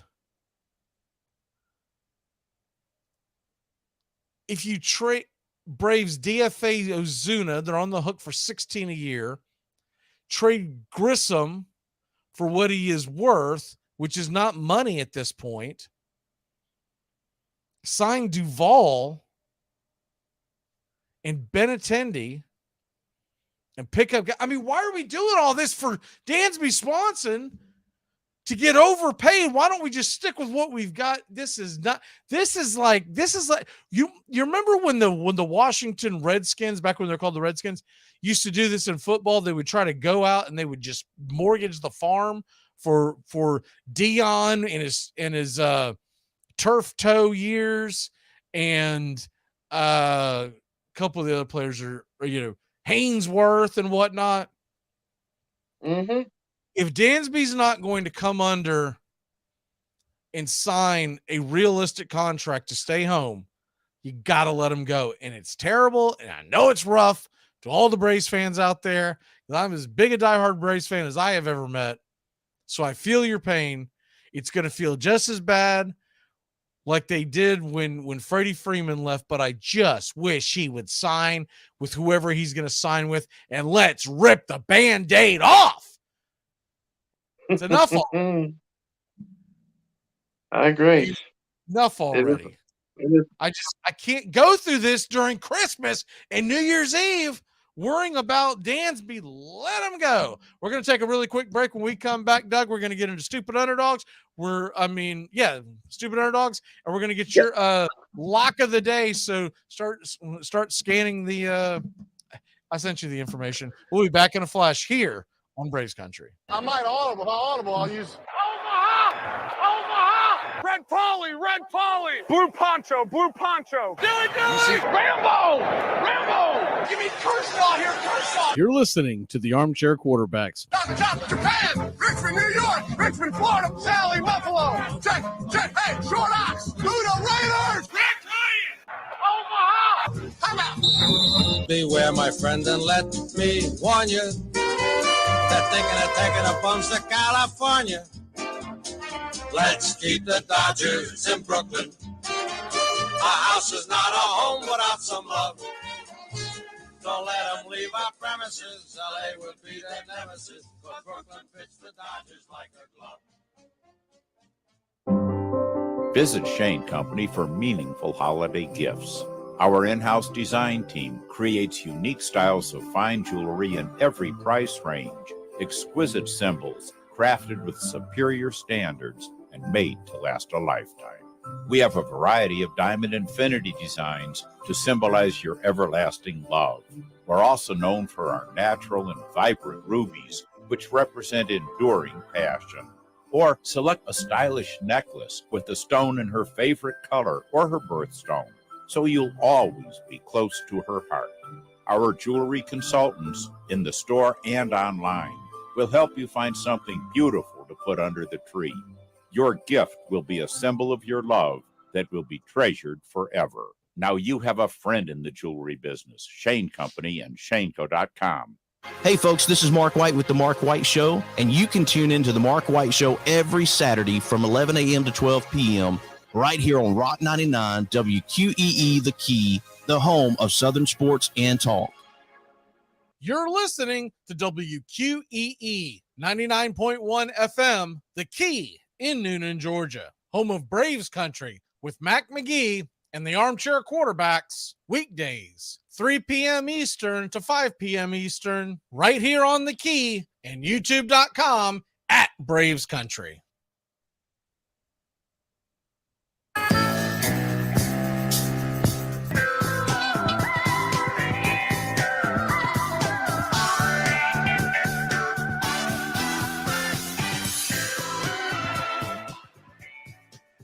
Welcome back. Taking you all the way to the top of the hour. Farrell Coast to Coast coming up. The sports map here on The Key. Ryan on radio tomorrow morning, 7 a.m. to 10 a.m. Make sure to start your day here on The Key with Ryan on radio. And Rod Peterson show 12 to 2, Sports Beat 2 to 3, and then we'll be back 3 to 5. Tomorrow's Thursday, so we'll have Justin here, Justin Waller, and definitely want to get his insight.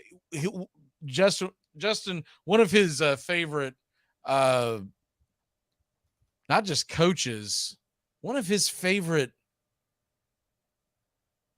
I mean, anyone in the world of sports, Doug, was Mike Leach. Every time Mike Leach had another funny clip, Justin was constantly sharing to me. Justin doesn't share a lot of stuff like that. Like, he doesn't send me a lot of texts.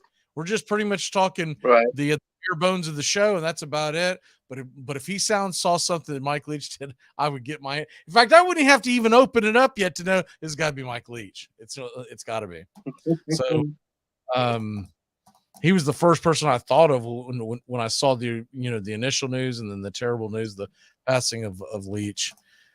Sports world is definitely a lot poorer since we lost him just a few days ago. Okay, let's get into. By the way, Grissom is worth $30 million. Vaughn Grissom. I saw that. In what world? And you're not actually going to get $30 million from anyone. You're not actually going to get $30 million from anyone. For a rookie who's only played a few months, what are we talking about? I'm sure it's probably said in jest, but yeah. I'm hoping it was. The truth of the matter is, you either have to bone up and pay the money that they're not willing to pay Dansby Swanson, or they're going to have to start Grissom and Arcia. Remember, we've got Arcia, and hope for the best. He'll be at the bottom of the lineup, and as he develops, maybe he climbs up. And maybe we're fortunate. Maybe it's another situation like a Michael Harris situation. But if not, sometimes a Major League Baseball team has a hole in their lineup, and it could be shortstop this year. It could definitely be left field. We don't have the kind of revenue that the Mets have. We don't have the ownership that the Mets have. And we're never going to. The Mets are now talking about. Look, right now, the way it's set up, the Mets are going to be over $100 million higher than the Atlanta Braves in payroll, and that's just the way it is. When the Braves get out of this terrible contract with the television rights that ends in just a couple of years, the sky's going to be the limit because people are going to back the truck up to be able to cover the Braves. But until then, we're stuck. And I still think the Braves do a pretty good job. It's not like they're the Reds or the A's where they're just absolutely dump everything. Right? Right, Doug? Yeah. I mean, Yes. We're right there on the cusp. We're going to be a top 10 team as far as payroll goes, probably closer to top 5. But we're not going to be the Mets. We're not going to be the Padres. And it is what it is. Doug, what is your stupid underdog for the week? I'll give you the one. There's only been one taken so far. Steven took the Houston Texans plus 14. Oh, okay. Well, then my stupid pick is I'm taking the Dolphins plus 8. Because here at Bettis you got the because the Bills are favored by 8.5, so I'll take the Dolphins at 8.5. Man, that is a stupid pick. I do as I'm told. It's worth a puncher's chance. Buffalo is going to have to play a pretty bad game.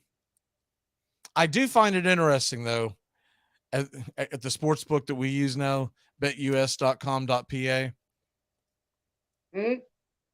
I find it interesting that if you take the Dolphins plus 8.5, it's a minus 125 pay line, right? Mm-hmm. If you take the Bills minus 8.5, it's the plus 105. What that tells you is that they are going to give you a better payout if the Bills win by 9 than if the Dolphins lose by 8. So that tells me that the book believes there's a better chance of Miami covering. Yep. Do you have your lock ready to load? Well. Or is that the same one? My lock. Mine. No, actually. Was I took the Atlanta Hawks on the money line tonight. What's your lock of the week? I'm just going to stay in the realm of football. And even though it's a pick'em game, I may be reading it wrong, but my lock is the Lions over the Jets. That's my lock of the week. I don't understand why that's a pick'em game anyway, because I think the Lions have proven they're a lot better football team than people give them credit for, and I think they're going to roll right over the Jets. I'd say the reason is A, it's in New York. B, they're the road team. What I mean by New York is that there's usually a lot of heavy money brought in on Jets and Giants games because they live, big population. Right. Folks know that's the game they're going to get on TV, so there's always a lot of money thrown in there. But Detroit has shown, I think they shocked a lot of people last week beating Minnesota. It was kind of similar situation. It was about a pick 'em this time last week. Yep. I don't hate that pick at all. And I just have this feeling with the Lions. That game last week, I think that was one of those what I call a create 'em games. Just like Burrow and the Bengals had last year.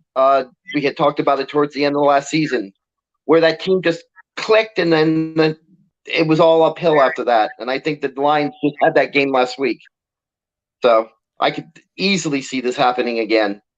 I definitely think the Jets aren't the same Jets they were a couple of weeks ago, and I kind of I definitely think it's going to be a shootout because that favors the Lions right there. It does, but I think the Jets are going to put up some points too. What's the over under that game? 44.5. That's low. That's low. Now I haven't checked the weather. Maybe the weather's got something to do with that, but that seems extremely low. These are two. I know the Jets played pretty good defense, but these are two offenses that have the ability to move. Mm-hmm.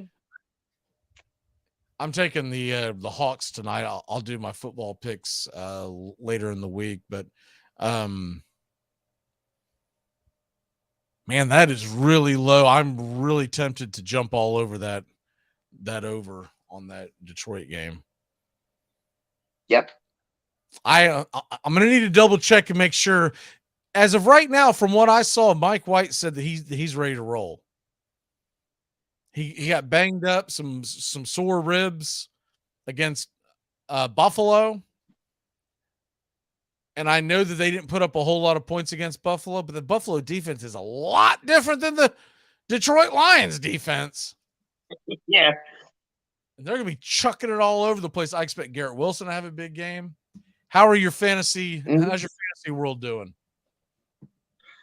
It's okay. I got a game against Sheldon. That's a pick 'em. This Sunday's a pick 'em against him. Start doing lines for fantasy football. We should. How many leagues playoffs in?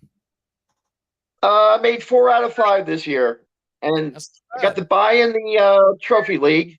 I got you on Sunday in the that pick 'em in person league. I can't the old school league. Okay. So that was the most difficult. That inside with proper lighting, that was terrible. Out by the pool, it's bad enough that we all have beers in our hands, but it's darkly lit. You couldn't see anything. The guys who were doing it online, they had an advantage because they had a pool. They had the players right in front of them. We're not doing that again. But anyways, real quick, 20 seconds. Real quick, 10 seconds. What's your walk off? Walk off is the Mets spent all this money. Are they actually any better or going to be any better than they were before with all that money they spent? My walk off real quick because we got to run is no. I do not think they're any better. I still think that they are about where they were last year, and we'll just see what happens with their offense.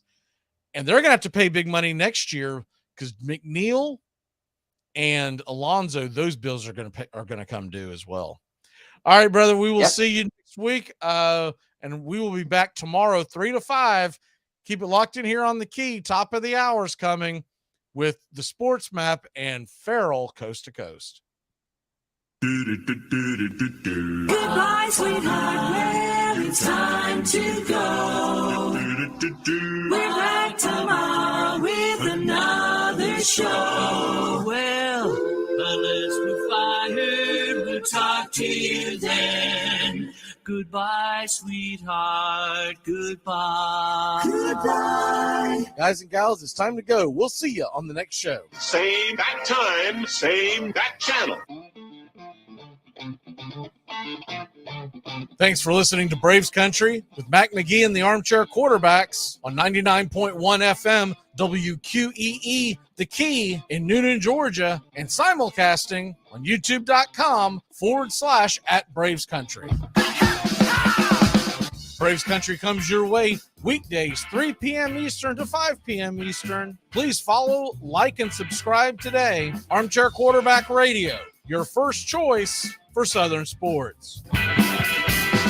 Something of the 5th of September. Something of the 5th of September. She said a lot that I can't remember. Something of the 5th. Can I get another cigarette, please? Can I get another cigarette, please? Yeah, I know I live to regret it. Just give me another cigarette, please.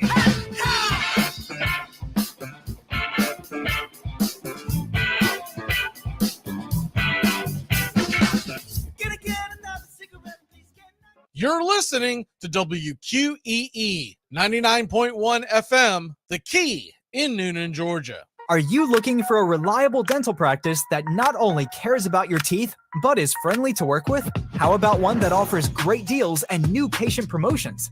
Well, your search is over. Most Valuable Smiles in downtown Eatonton, Georgia is committed to giving you the biggest and brightest smile. Right now, get a $99 new patient special, including x-rays and exams.